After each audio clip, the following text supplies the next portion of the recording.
Hi, and welcome to Dr. Ben and Sherry Lerner's Kitchen. I'm Mary Beth, and today we're going to be making some healthy recipes that Dr. Ben and Sherry have me make all the time. And it's funny because I've been doing this for a number of years now, and everyone asks me, what does Dr. Ben eat? You know, it's like the secret. How does he look so good and stay so fit, and what exactly does he eat? And the cool thing is that you can substitute healthy ingredients for the unhealthy ones and still enjoy food just as much. I always joke that the food we make here goes as fast as Cool Ranch Doritos go in other people's houses. So anyway, today we're going to be making cauliflower rice, and for us it's just 3 simple ingredients. It's cauliflower, celery, and we cook it in coconut oil, and everything we use is organic. The one thing about the recipe is it does call for onions, and there's some people in this house that onions don't agree with, so I just put extra celery in. So anyway, we're going to go ahead and wash the vegetables and start chopping and saute them, and it is delicious. Important part about the cauliflower is it should be dry when you're ready to use it because you don't want any extra moisture. So when you wash your vegetables, pat them dry before processing, chopping, whatever you're gonna do. You can put your cauliflower in the blender to chop it up. You're supposed to make it into kind of rice size pieces. Obviously it's cauliflower rice. I choose to just chop it because you have to do small batches of the cauliflower in the blender so that it doesn't get too pulpy and wet in the bottom. And you have to, it's a process. So it's, a bunch. But this way I just chop it, and it does take some time, but I usually, say just leave yourself enough time and enjoy the process. Turn the music on, have a glass of wine. Girls are allowed to have 4 ounces a day. Red wine, preferably. So anyway, you just chop your cauliflower into rice-sized pieces.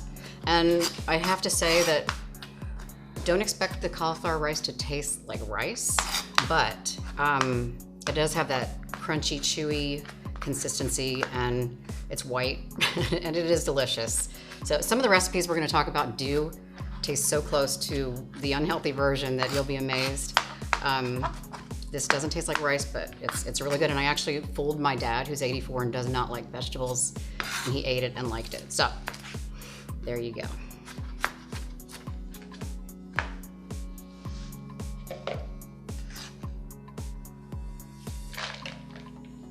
I chopped the cauliflower first, but actually the celery goes in first. So because it's tougher, it needs longer to cook. But you just chop the celery into you don't have to mince it, but pretty fine little pieces. And it cooks for a couple minutes before you put the cauliflower in.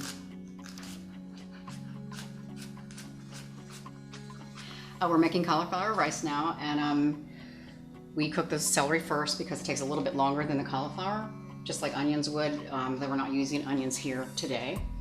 And I use 2 tablespoons of coconut oil, and coconut oil is a great substitute for butter. It's a lot better for you, and it has a great taste too. On medium heat, just let it melt first before you put the celery in.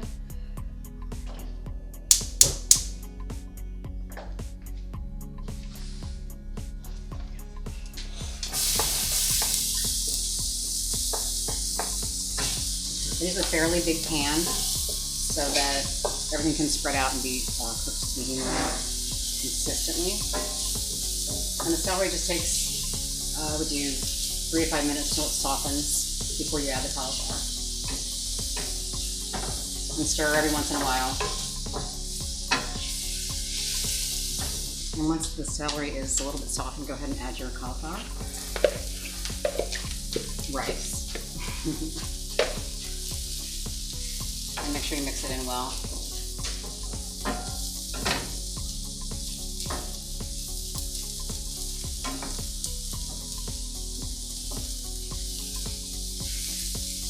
You're just going to want to let it sit for a bit and stir every minute or 2.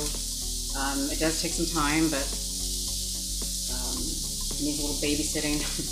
But you can also walk away and fold laundry or make a phone call, text somebody. And at some point I do add a little bit more coconut oil just to make sure it doesn't lose the moisture that it needs to not burn. Just a little bit, maybe another tablespoonful.